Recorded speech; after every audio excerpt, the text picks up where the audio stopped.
94.3 FM માંથી હું છું આરજે રવિ અને building Saurashtra conclave and awards 2026 માં આપનું સ્વાગત છે. અત્યારે મારી સાથે છે પાવક ઉનડકટ. આમ તો અમર એસ્ટેટ હોય, વર્ક ઇઝી હોય, આ બધું જ જેટલું પણ તમે સાંભળી રહ્યા છો એ બધામાં તમે પાવકને ક્યાંક ને ક્યાંક તો જોયા હશે. અને આમ તો અમુક રોડ ઉપરથી અમે નીકળીએ તો સ્ક્રીનમાં ક્યાંક દેખાઈ જાવ છો હવે તો પાવકભાઈનું અત્યારે આપણે ઇન્ટરવ્યુ કરવું છે. તો પાવક મને જણાવો કે તમે વર્ક ઇઝીમાં કાર્યરત રહો છો, તમે અમર એસ્ટેટમાં એટલા કાર્યરત રહો છો અને સાથે સાથે હવે એક ઇન્ફ્લુએન્સર તરીકે પણ લોકોની સામે આવી રહ્યા છો. તો આ બધું જ એક સાથે સંભાળી રહ્યા છો, આટલી બધી એનર્જી ક્યાંથી આવે છે? Thank you Ravibhai. I am definitely, મને એવું લાગે છે હું કંઈક તો સાચું કરું છું કે એવરી ટાઈમ તમે અમને બોલાવો છો અને આવી રીતે અવોર્ડ્સમાં નોમિનેટ કરો છો, એવોર્ડ્સ થી સપોર્ટ કરો છો.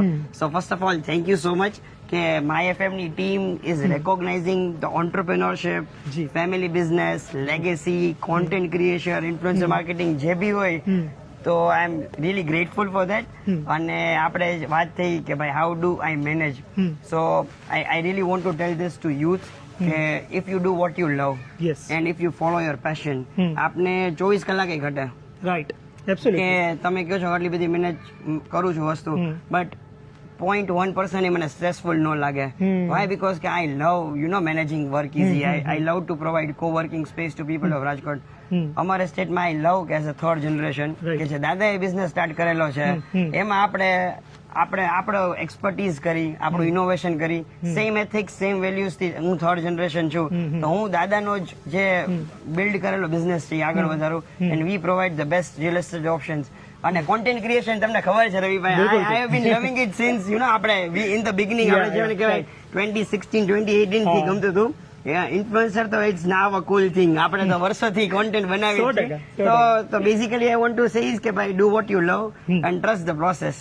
બિલકુલ. અને એટલે અત્યારે કેટલા બધા લોકો હશે કે જે પાવકભાઈને એક મોટિવેશનલ પર્સનાલિટી તરીકે જોવે છે. બીકોઝ મલ્ટિપલ બિઝનેસને પહેલા તો હેન્ડલ કરવા, પ્લસ ફેમિલીની લેગસીને કન્ટિન્યુ કરવી, અને હવે તો એક ફાધર તરીકે એ રિસ્પોન્સિબિલિટીને પણ હેન્ડલ કરવાની. એટલે બધું એક સાથે સંભાળી રહ્યા છે.